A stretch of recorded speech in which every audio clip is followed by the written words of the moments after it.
Welcome back, ladies and gentlemen, to another episode of Agents of MACE. Today we're getting you all ready for Guardians of the Galaxy Volume 3. I think that's the title. Is there... Volume 3. Yeah, okay.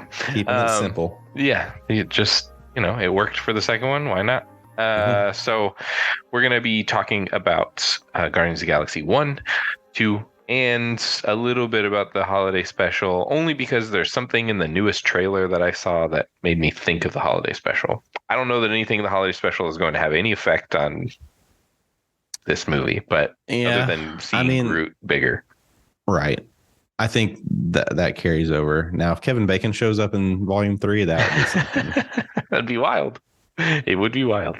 But yeah, so I guess we can go ahead and get that out of the way first, because that's kind of like maybe the freshest on everyone's minds. And again, I just don't really see anything super standout about it that would carry over. From what I can tell from the trailers of the new movie, we're getting a more serious Guardians of the Galaxy storyline, maybe even seeing the breaking up of the Guardians of the Galaxy in this next movie. Whether they stay broken up or come back together, I don't know. But that's kind of the vibe you get from the trailers, that like everything's not peachy keen on the Milano. So yeah, I think the Guardians special, as fun as it was, I mean, other than Moody Peter, everything else seemed a little lighthearted going into this now dark, depressing movie. Mm-hmm. Which it may not be dark and depressing. I don't know. All I know is I played the Guardians of the Galaxy Telltale game where you get to play through Rocket's backstory, and it's the saddest thing I have ever done in a video game is learn his backstory and basically be helpless to save these other animals in this situation. And in the trailer, we see the otter. I don't remember her name, but we see the otter at one point, and that's like a big part of the Telltale game. So I feel like it's going to be pretty heavy. I'm trying to figure out. Is it Lila? I think so. That sounds right. Lyla, Lila, if that's how you pronounce it. Yeah. So that's like it seems like from the trailer, from what I remember, is like it seems like Rocket and this otter are friends. I don't know if they're romantically involved in any way, but clearly they have a connection. I've not played the Telltale game, so I have the gist of Rocket's story, mostly just looking up into the terms of like who the villain's going to be and understanding like what their MO is and why they're doing what they're doing. And so I have a general idea there. But yeah, it's just like there's so many moments in the trailer that just seem like this is going to be pretty heartbreaking. Yeah. And it's going to be heavy. How much leads up to it. Cause I don't know, like, I'm curious if you're right, if the Guardians are going to actually split up, or if it's just going to be, I don't know, some kind of missing puzzle piece internally that just has them all kind of disconnected. Because especially if you look at the holiday special, right? Like seeing that like these two characters are saying like they're somewhat related, like Peter, you'd think that would bring them all close together, right? Mm-hmm. Even like Drax and Mantis always seem like super close. But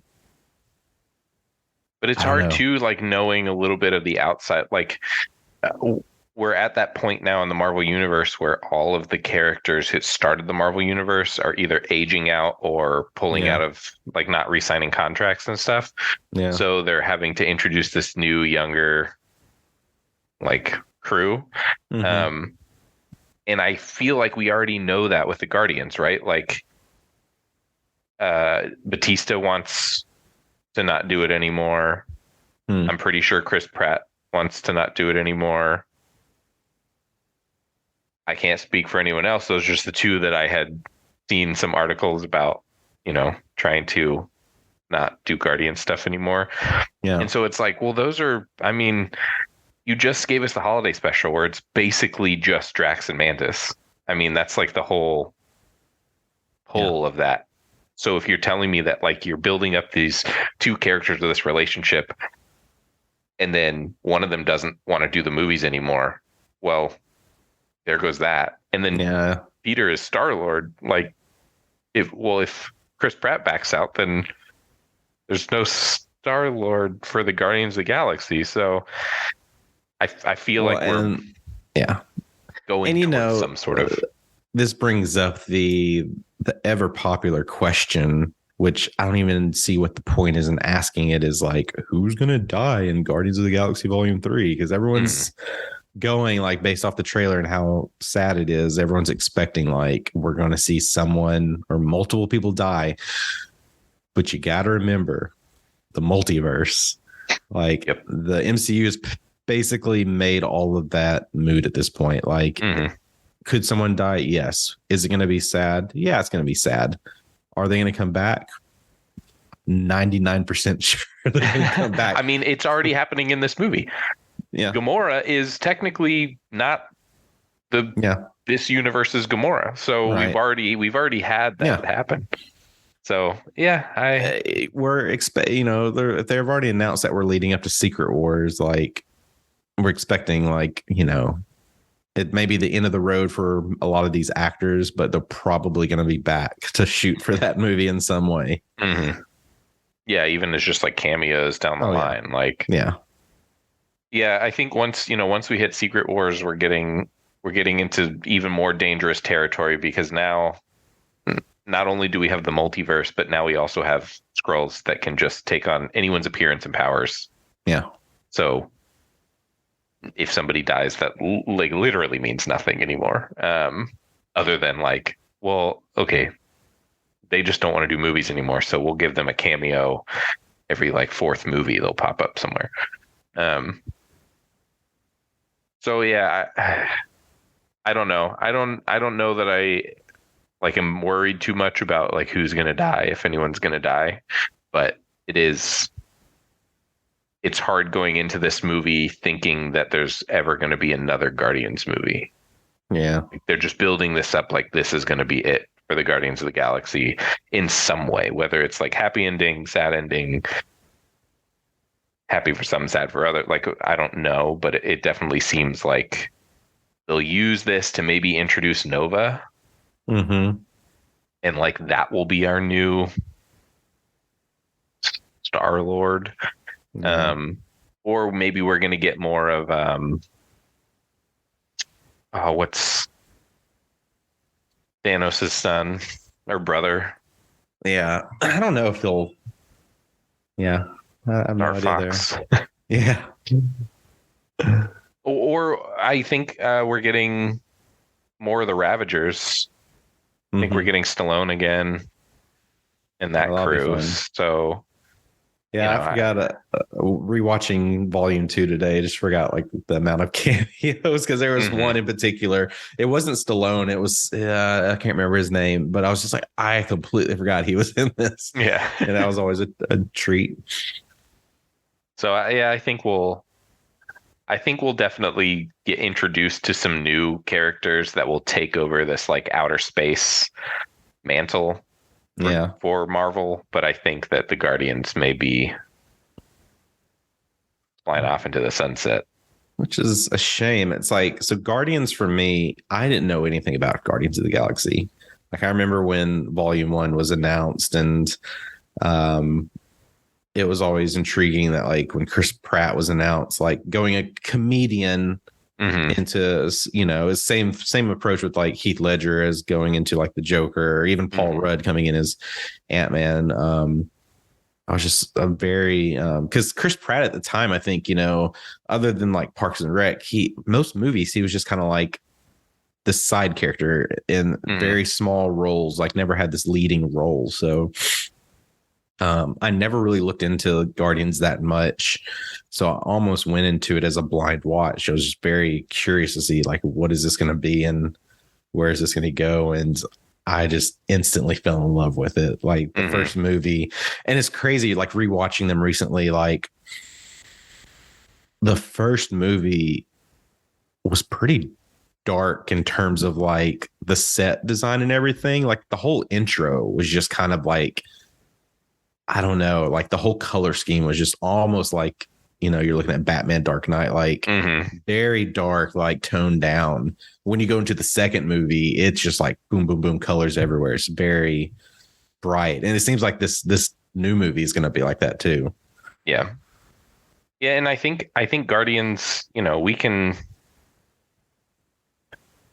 kind of thank Guardians for the more colorful, fun approach that Marvel movies have now, because prior to that, they were a little bit more. They were like leaning a little bit more on the like, let's try to make this as realistic as possible. Yeah. Where like obviously none of it's realistic, right? Nobody has superpowers or Iron Man suits or whatever, but like they at least tried to ground things more in reality. As soon as Guardians came out, it was like out the window. They were like, let's make them bigger, brighter, funnier, louder.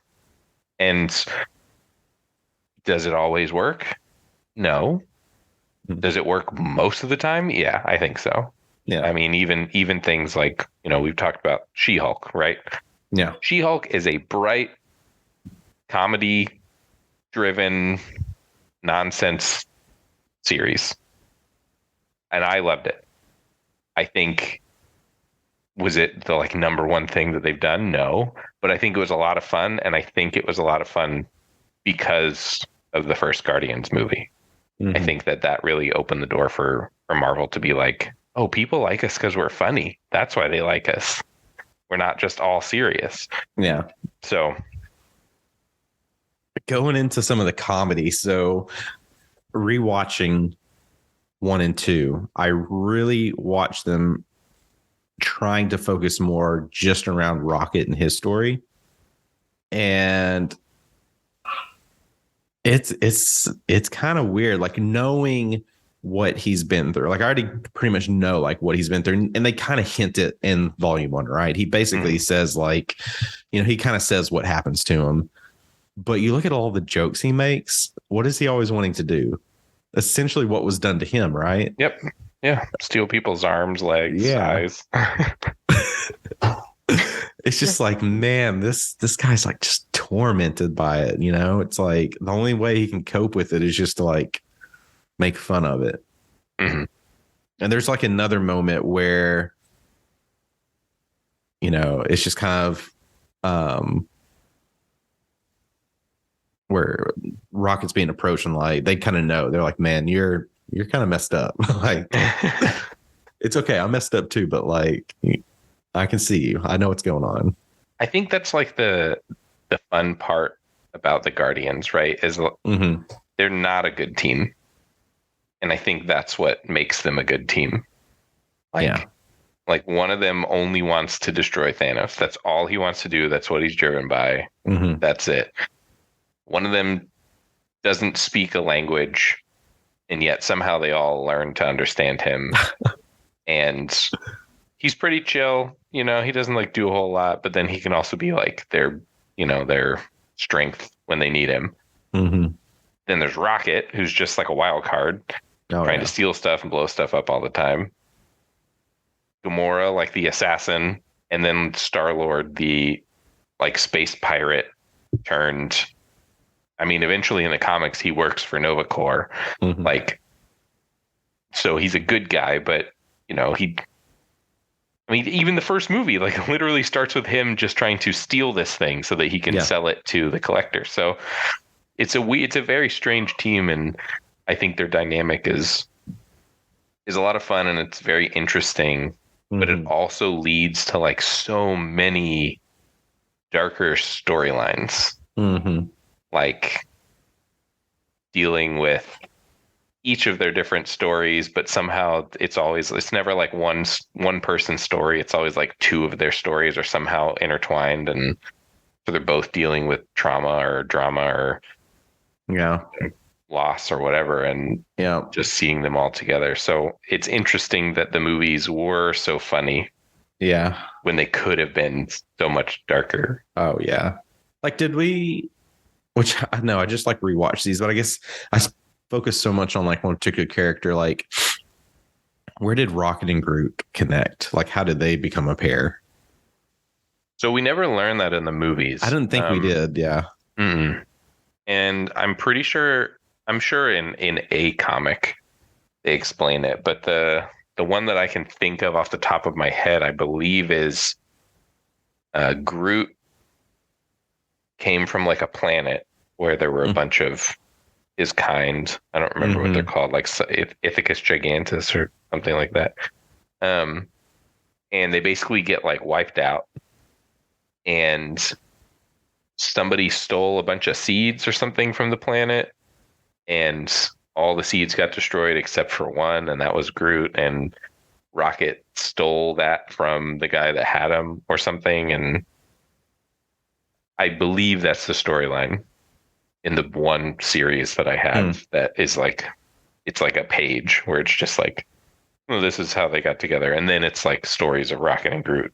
Yeah, so looking into it, it's basically that, like, Groot was a sole survivor of his race. The Collector ended up getting him, and Rocket saved him, like, when he was on a job, and they got connected. I mean, it's like you can almost think of them like Han Solo and Chewbacca in a way, right? They're just 100%. Kind of that pair that stick together. If I can find it, I'll post a picture. I actually have that poster. Oh yeah, it's like a artwork of Rocket and Groot as Han and Chewie. Nice. Like don't sleep on Groot. Like, you know, that's another one. Like, I did pay a little bit of attention on Groot, especially in the episode in Volume 2. Groot is like almost this unstoppable force. Even as Baby Groot. Like, Baby Groot was like so much fun to watch because everyone wanted to treat him like a baby. But do you not realize how strong he is? Like, he was still like wiping everyone out. But when it comes to like communicating and asking him to do things, like, no, it wasn't going to happen. Like, right. He had no clue what they were talking about. It's interesting that we're getting like this bulky short Groot now. Yeah. Part of me is like, I wish that they had sped up his growth process. But another part of me is like, well, that makes sense. We saw him as a plant. We saw him as a baby. Then the next movie, we see him as like a teenager. And then the next movie, we see him as what he is now, this weird, like, bulky Groot with a tiny head. I'm really hoping that we get like cool comic accurate Groot where he has like all the crazy twigs and stuff like sticking up like his hair, and he's just like a, you know, more monstrous than he is. I mean, if you think about Groot in the first movie, he's pretty docile, even when he's like, you know, when he like skewers all those guys. Whenever it goes back to showing him, it's like, yeah, but he doesn't look that intimidating. Right. Whereas, like, I get that that's like kind of the thing that they're going for in the movies, but in the comics, like, he's kind of intimidating looking. Like, he's he's not just like a foot taller than Star-Lord. He's like 4 feet taller than Star-Lord. Like, he's huge. He's a giant tree man. So I'm hoping that we get a little more of that. Or if there's like some spinoff where, you know, maybe Star-Lord's out, but we get more Rocket and Groot side stories. Yeah. I feel like they got like, it's just voice actors there, right? Like, they could stick around. Yeah, exactly. Yeah. And if they leave, then you just get someone that sounds kind of like them. Yeah. Keep it going. Yeah, I would love to see more. Like, that's another thing I'm hoping we get is like, I think Volume 2 probably had the most extra credit scenes of any Marvel movie. There's like 4 or 5. It's ridiculous. I hope we get that with Volume 3. Yeah. Like, really, there should just be like a never-ending extra credit through the credits. Just give us like, just basically give us Holiday Special Part 2, like, as they're rolling the credits. We just get like a couple original songs, and then maybe like a little side story that plays along next to the credits. Yeah, I'm into it. So, you know, Volume 1, we get a lot of backstory and learning who these characters are and how they get together and what their individual goals are. I feel like 2, we get to see them actually be a team. um, and start to build this dynamic. Then the next time we see them isn't until Endgame. Mm. And when we see them in Endgame, it's like they're a family. There doesn't Yeah. seem to be any of this, like, it's not real dissension. I feel like in 2, there's a little, there's this weird thing between Peter and Rocket where, like, I know that always seems to be the story that plays out, like Yeah. in the Telltale games, in even the most recent Marvel game where you can play as all the Guardians. Mhm.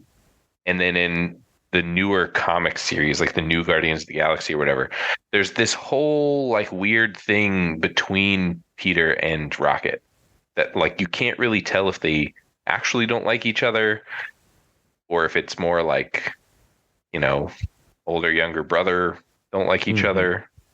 Yeah. It's weird. And I feel like they tried to give us a little bit of that in volume 2, but everyone else was meshing so well that it like you were kind of like, what is this story? Like, Yeah. stop pushing this narrative. Like, There's a just whole let like them.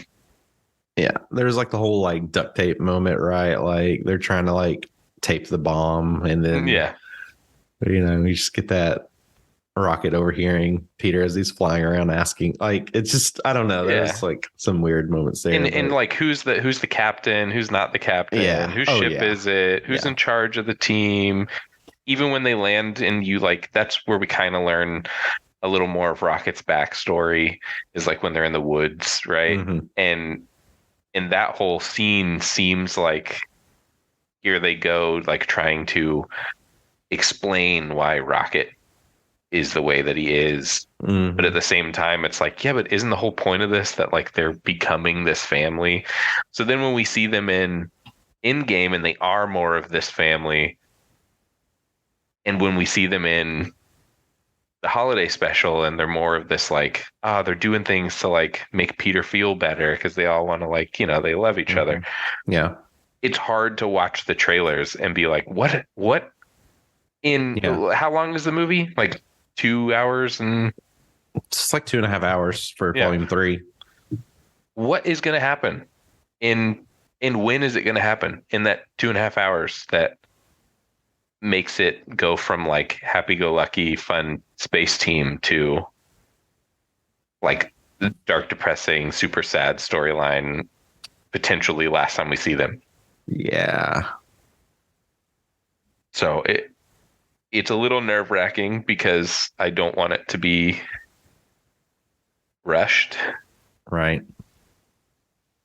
From initial reviews and reactions, I haven't seen anything about it being rushed, which is good.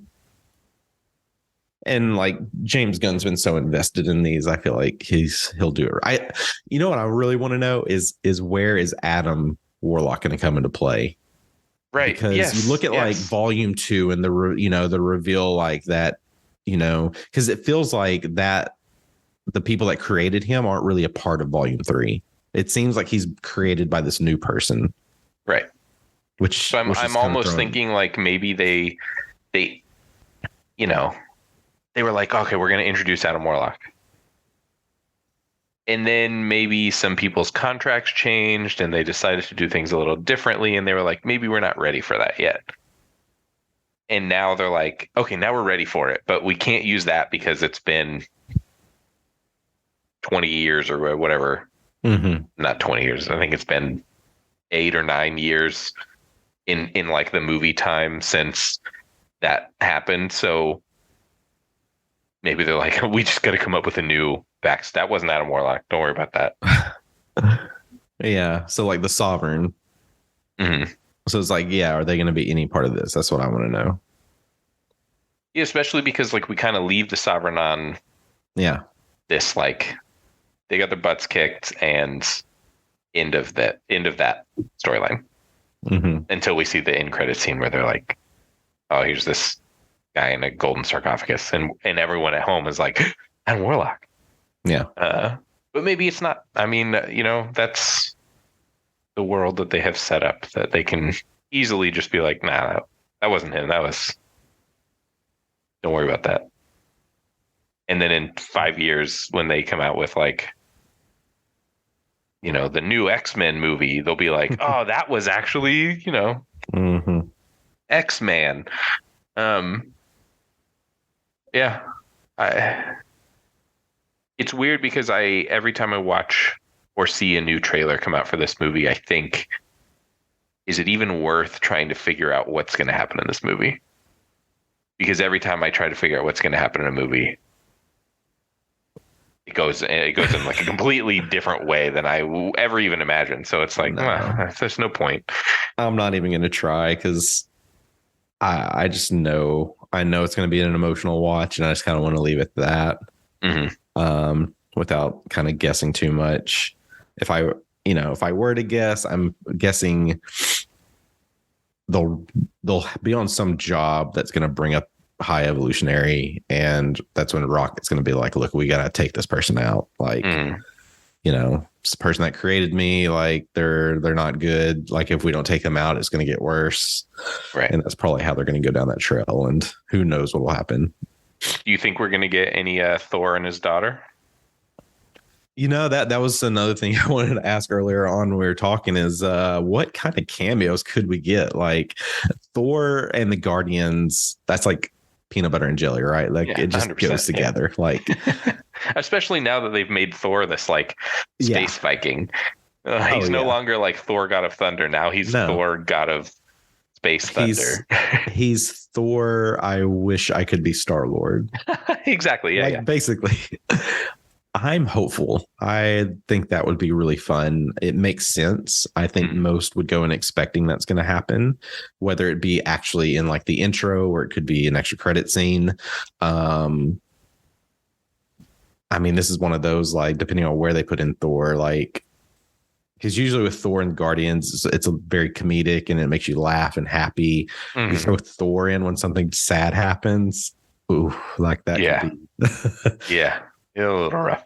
Thor is like family with them. Like if Thor was there when something bad happens, like, it's game he would over. He would have to be like part of the movie. Yeah. Like he couldn't just like fly and something sad happens and then he's like, sorry, I gotta go. Yeah.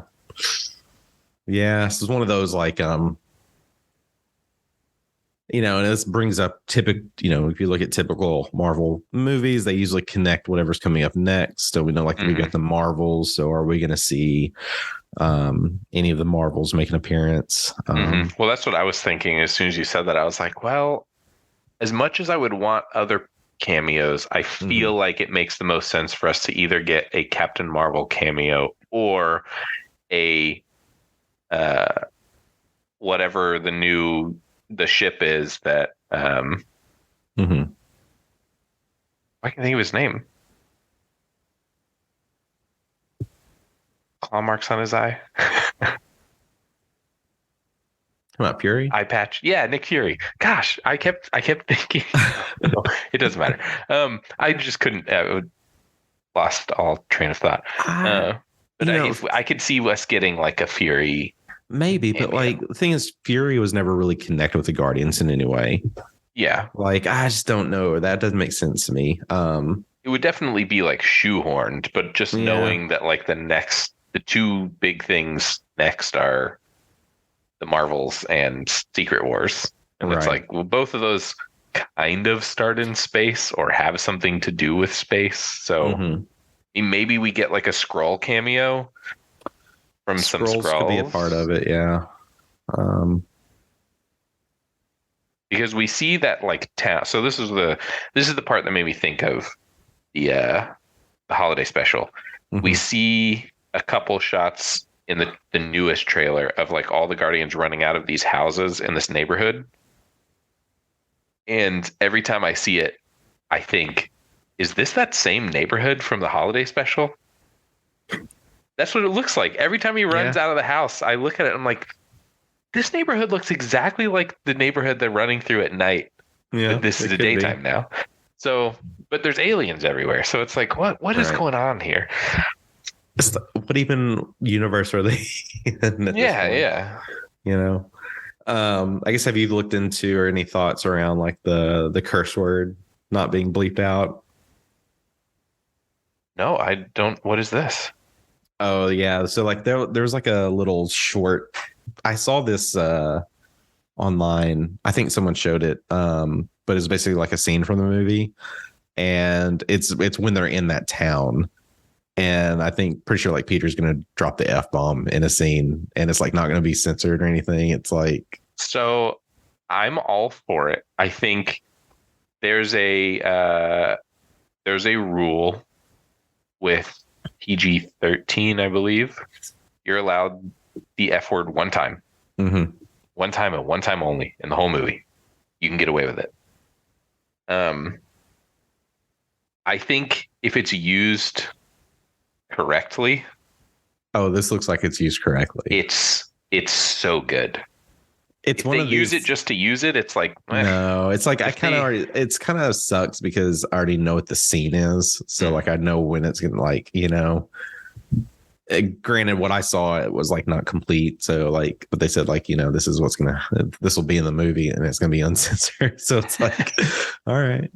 It's also just interesting seeing how things have changed over the years. Like I've recently been watching some older movies, a lot of like early mid 80s movies, Mhm. and then some late 80s as well. And you get blown away at the things that happened in PG rated movies. Oh yeah.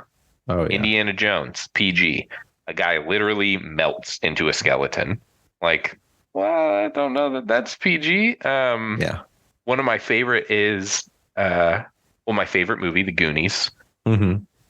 Like opening sequence when Chunk leans up against the wall and sprays his milkshake all over himself. He throws it down and I'll have to bleep this. He says shit. And you're like, whoa, isn't this a kid's movie? Same in Ninja Turtles. I think like the first Ninja Turtles, they say a couple curse words in that movie, and you're just like, what? Man, they just do whatever they want. Like, man, Ninja Turtles was dark. That's one of my favorites. Yeah, that's yeah. The older I got, the more I learned about the rule, and I was like, okay, like I think if it's used in the right way, then yeah, I think it's great. Yeah. It's like a lot of series that these days they're usually granted like so many words like that within a season, right? It's not like per episode. It's like exactly, yeah. You're doing 10 episodes, you got 3 words, like yeah. And then sometimes it's like they save them all for one episode. It seems like you get one episode, and it's like, what happened to this episode? It's not like Succession where it's like every other word. You're right. Yeah. Well, no, I had not heard about that. I'm very excited. Now I'm torn between, do I want to just try to find it and see it or wait? I'll have to decide. But I'm super excited. If you're listening to this, it comes out today, I guess, technically. But if you're listening to this later, then it already came out. Sorry. But hopefully you saw it. If you did see it, don't tell anyone anything for at least like a week. Give us that. And, don't post things online. Don't be like the people with Super Mario. Don't post the whole movie on Twitter.